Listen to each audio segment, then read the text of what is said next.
Hello students. आज हम आपकी वर्कशीट नंबर 80 करने वाले हैं, जो कि छठी क्लास से 8वीं क्लास के लिए सभी छात्रों के लिए है। और ये 6 अक्टूबर की वर्कशीट है।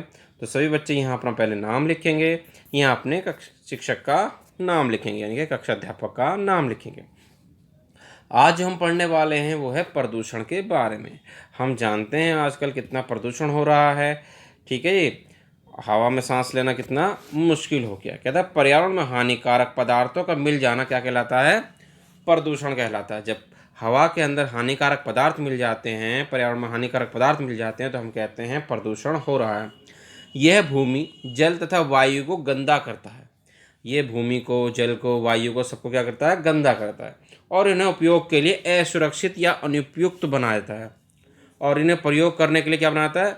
असुरक्षित, यानी कि अच्छा नहीं रहता, सुरक्षित नहीं रहता। अनुपयुक्त यानी कि उपयोगी नहीं रहता। प्रदूषण हमारे स्वास्थ्य और पर्यावरण पर बुरा प्रभाव पड़ता है, डालता है। और जो प्रदूषण होता है इससे हमारा स्वास्थ्य भी प्रभावित होता है और हमारा पर्यावरण भी उससे क्या होता है? बहुत ज़्यादा प्रभावित होता है, बहुत ही बुरा प्रभाव डालता है। स्वास्थ्य हमारा बेहद खराब हो जाता है। कहता मानव द्वारा की गई गतिविधियां हमारे पर्यावरण को प्रदूषित करती हैं। कहता है मानव द्वारा जो गतिविधियां की जाती हैं वो हमारे स्वास्थ्य को बहुत ज़्यादा क्या कर रही है? प्रभावित कर रही है, बहुत ज़्यादा प्रभावित कर रही हैं। जैसे कि हम जो सारे कपड़े वगैरह क्या करते रहते हैं जी, नदियों में ही नहा धोते रहते हैं या नहरों में धोते रहते हैं, जिससे क्या हो गया? नदियाँ और झीलें सब कुछ क्या हो गया है? वह उनका पानी क्या हो गया? एकदम प्रदूषित हो गया है। ठीक है, वो नदियाँ कम और नाले ज़्यादा बन गई हैं। ठीक है, और इसी तरह से हमारे बहुत सारी हमारे कारखाने चलाते हैं, फैक्ट्री चलाते हैं, जिससे क्या होता है? ये बहुत ज़्यादा धुआं निकल रहा है, जिससे पर्यावरण क्या हो रहा है? प्रदूषित हो रहा है। और हम जो क्या कर रहे हैं? ज़्यादा से ज़्यादा वन काट रहे हैं। हम जब वनों की हम अत्यधिक कटाई कर रहे हैं, शहरीकरण कर रहे हैं, तो उससे क्या हो रहा है जी? उससे भी प्रदूषण हमारा बढ़ रहा है बहुत ज़्यादा। कहता उदाहरण के लिए वाहनों और कारखानों से निकलने वाले धुएं के कारण वायु प्रदूषण होता है। वाहनों और कारखानों से जो धुआं निकलता है उसके कारण क्या होता है? प्रदूषण होता है। कहता मुख्य प्रकार के प्रदूषण, प्रदूषण के भैया मुख्य प्रकार दे रखे हैं। देखिए 4 प्रकार दे रखे हैं। ये प्रदूषण है मुख्य बीच में, और ऊपर लिखा है आपका वायु प्रदूषण। जब वायु के अंदर हानिकारक पदार्थ मिल जाते हैं तो वो वायु प्रदूषण कहलाता है। जल प्रदूषण, जब जल के अंदर हानिकारक पदार्थ मिल जाते हैं तो वो जल प्रदूषण। वायु भूमि प्रदूषण, जब भूमि क्या होती है? उपजाऊ शक्ति उसकी खत्म हो जाती है, यानी कि भूमि के अंदर जब आपके अनुपयुक्त पदार्थ मिल जाते हैं, असुरक्षित पदार्थ मिल जाते हैं या विषैले पदार्थ मिल जाते हैं, तो भूमि प्रदूषण कहलाता है। ध्वनि प्रदूषण, ध्वनि प्रदूषण जब जो साउंड के द्वारा जो प्रदूषण उत्पन्न होता है, जो शोर जिसे कहते हैं हम। हॉर्न इतने हैवी हैवी आ गए हैं, ठीक है जी। हॉर्नों के कारण जो ट्रक के हॉर्न, गाड़ियों के हॉर्न जो होते हैं ज़ोर ज़ोर से, या घंटियाँ होती हैं, उनसे क्या हो रहा है? वो ध्वनि प्रदूषण हो रहा है। ठीक है ये, तो ये सब प्रदूषण के प्रकार थे जिससे शोर होता है, ध्वनि प्रदूषण। आगे देखते हैं क्या कहता है जी। अब कहता है निम्नलिखित प्रश्नों के उत्तर दीजिए। कह दिया उसने कि निम्नलिखित प्रश्नों क्या देने जी आपको? उत्तर दीजिए जी। तो देखिए उत्तर में क्या लिखेंगे हम इसमें। कहता है निम्न चित्रों में दिखाए गए प्रदूषण के प्रकार को पहचानिए। ये चित्र में क्या निकल रहा है जी? धुआं निकल रहा है। धुआं निकल रहा है तो क्या होगा? इससे वायु प्रदूषित होगी। तो ये कौन सा प्रदूषण है आपका? वायु प्रदूषण। कौन सा प्रदूषण है? वायु प्रदूषण। इससे क्या हो रहा है? जिस कान फटने को तैयार है, ठीक, कानों पर हाथ रख रहा है, रेलगाड़ी का धुआं, भोंपू वगैरह सब आपको दिखाई दे रहे हैं, तो ये क्या है आपका? ध्वनि प्रदूषण। ठीक है, ये ध्वनि प्रदूषण ऊपर आपको लिखा हुआ दिखाई दे रहा था, आप लिख सकते हो। ये आपका जल के अंदर देखिए हानिकारक पदार्थ डल रहे हैं, तो ये क्या है आपका? जल प्रदूषण। ठीक है, और इससे क्या हो रहा है आपका? उपजाऊ शक्ति भूमि के ऊपर डल रहा है, तो ये क्या है आपका?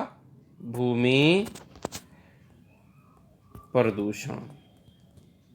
ठीक है जी, ये आपका क्या है? भूमि प्रदूषण।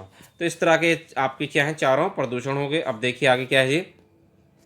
कहता अपने परिवार के साथ, अपने परिवार के सदस्यों के साथ वायु प्रदूषण के कारणों पर चर्चा करो। दिल्ली में वायु प्रदूषण के जो कारण हैं उन पर चर्चा करनी है, और इसे किस प्रकार कर तरीके से हम कम कर सकते हैं ये आपको बताना है। इसके तरीके खोजने हैं। तो देखिए क्या है इसका आंसर।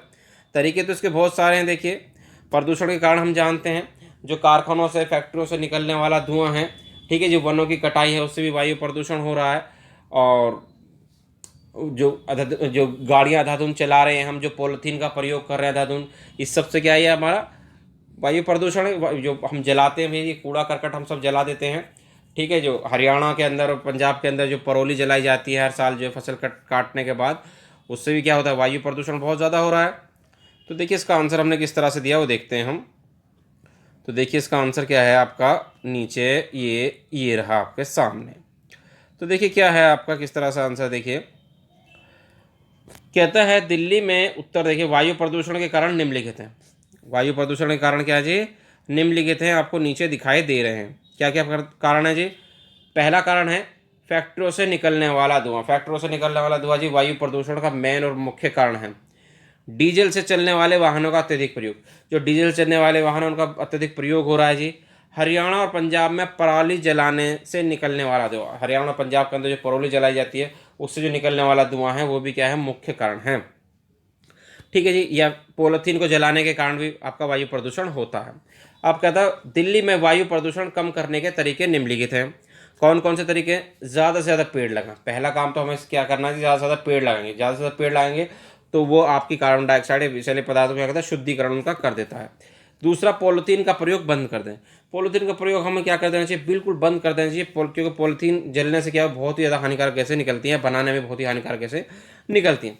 तीसरा है, निजी वाहनों का प्रयोग कम करें। जो हमारे निजी वाहन है कि एक बंदा एक पूरी कार लेके चलता है, तो उनका प्रयोग हमें कम कर देना चाहिए। और एक ही बार और आएगा, और ज़्यादा से ज़्यादा सार्वजनिक वाहनों का प्रयोग करना चाहिए। ज़्यादा से ज़्यादा कैसे वाहनों का प्रयोग करना चाहिए, हमको सार्वजनिक वाहनों का प्रयोग करना चाहिए। सार्वजनिक वाहनों का प्रयोग का मतलब यह है कि हमें जो है कार पुलिंग का सहारा लेना चाहिए। किसका सहारा लेना चाहिए जी, कार पुलिंग। कार पुलिंग का मतलब क्या होता है कि जी एक ही कार के अंदर जितने भी आसपास के लोग हैं सब एक साथ चले जाया करें। ठीक है जी, जॉब हो, स्कूल हो, कहीं पर भी। तो इस तरह से आपकी जो वर्कशीट है वो पूरी हो गई है। उम्मीद करते हैं आपको पसंद आएगी। वीडियो पसंद आई तो वीडियो को लाइक करें, शेयर करें और कमेंट करें। और अगर आप हमारे चैनल को पहली बार देख रहे हैं तो चैनल को सब्सक्राइब जरूर करें। मिलते हैं आपसे अगली वीडियो में।